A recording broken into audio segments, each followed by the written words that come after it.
Hi everyone, it's time for another Facebook Live.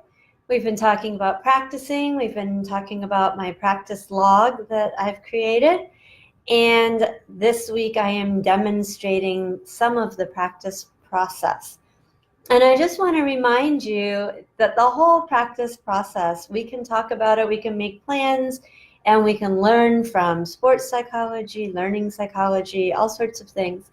But at the end of the day, it's still part of a creative process, and we're not computers and we're not programmable. And I was just talking to a family this week.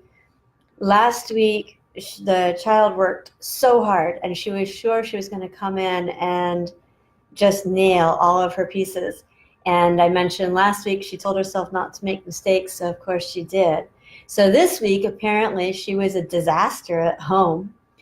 And she came in and played everything beautifully, and she's going to graduate from book 2 on Saturday.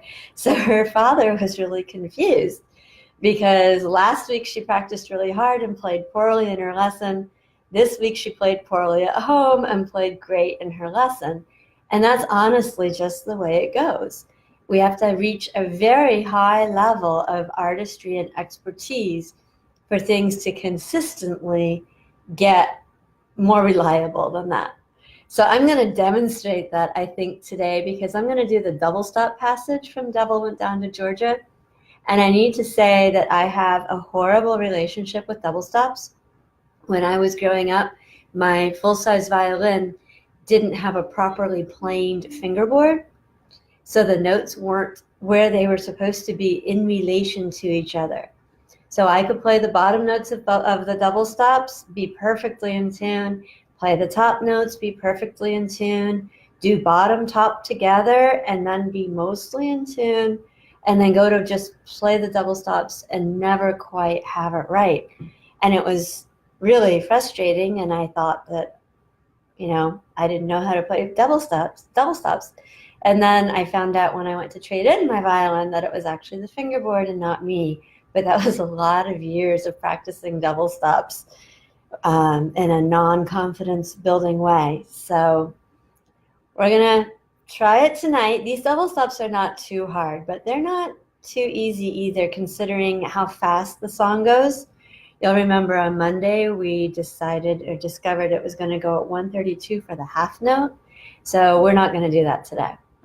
So here are the double stops from the middle of Devil Went Down to Georgia, and I'm just going to go through the steps that I would go through to learn any double stops.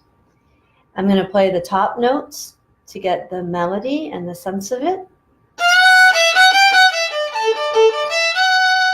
And I'll do that again.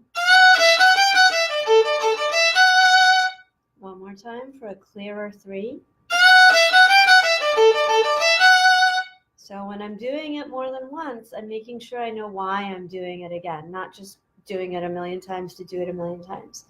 Now I'm noticing that I have to do an A, and I'm supposed to slide into that, which means I have to change my fingering. So let me think here. That will work, so I'm going to practice that again. Now I'm going to do the bottom lines. Now I'm going to do them together. And there was another shift in there, so I'm going to do that again. Oops.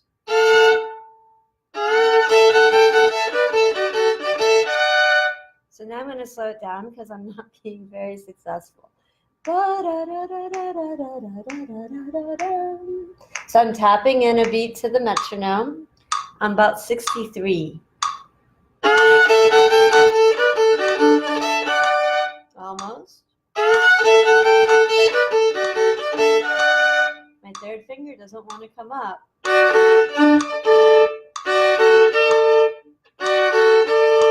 So since I'm having a physical problem, a coordination problem, I'm just going to practice that.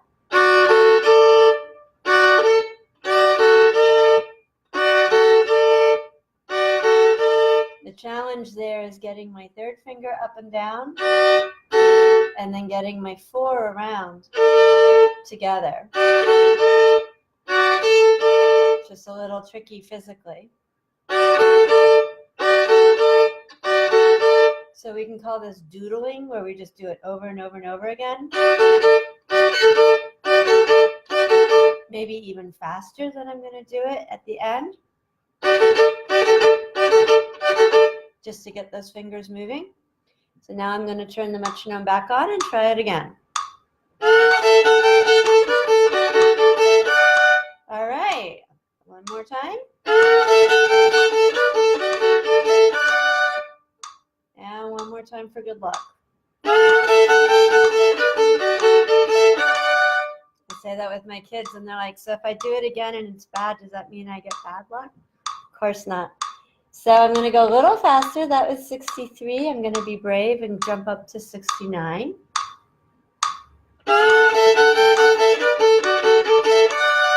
Pretty good.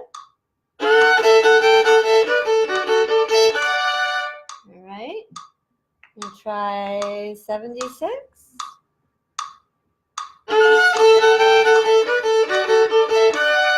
And again. You know, I wouldn't expect it to work well the first time when it, when you're going faster. It's just automatic that you're going to do it at least twice. Oops. This is only 2 measures, by the way, for you non-musicians. This is what we go through to build our pieces. I'm going to do it one more time at this speed. And now I'm going to push myself up to maybe 84.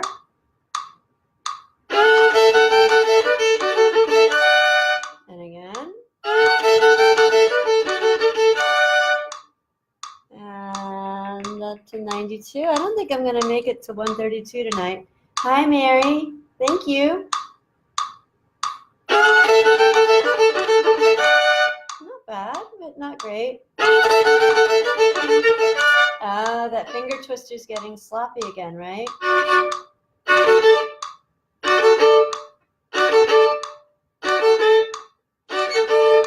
So that's where I'm at 92 and it fell apart. So if I was going to keep torturing everybody with my practice, I would slide it back down to 84 or 88 and rebuild that little finger twister and work my way back up.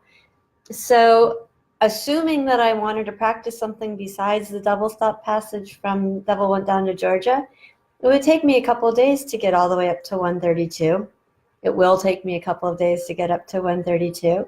If I really had to learn it because I was performing it this weekend, of course I would just keep going. But I think that tends to be counterproductive.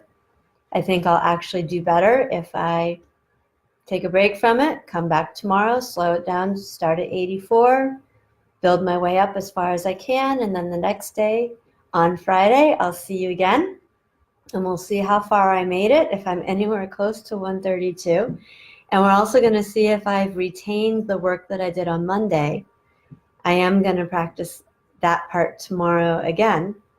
But one of the things we have to be careful about when we're practicing is to make sure that when we do new material and we give ourselves new information, that it doesn't actually replace the old information.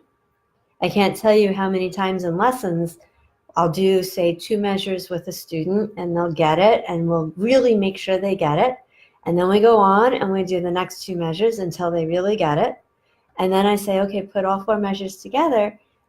And the first 2 measures are kind of gone because they're kind of replacing the information with the new measures. So then we have to rebuild the first 2 measures again. It goes more quickly and more easily because we're building on work we've already done. And then maybe we forgot the second 2 measures a little, so maybe we got to do those again. So it's just inching towards the goal. But you can expect that you're going to lose ground anytime you walk away from something and you go back to it. Just expect that it's going to be at a lower level than you left it the last time you worked on it, because we're not programmable machines. So that's my Facebook Live. If you have questions or comments, please put them underneath this video. If there's something you'd like me to talk about in a Facebook Live, please let me know. We're going to do practicing for the rest of the month, and then we should move on to maybe some other things about playing the violin and studying the violin. So let me know what you're curious about or what you need help with. Have a great night.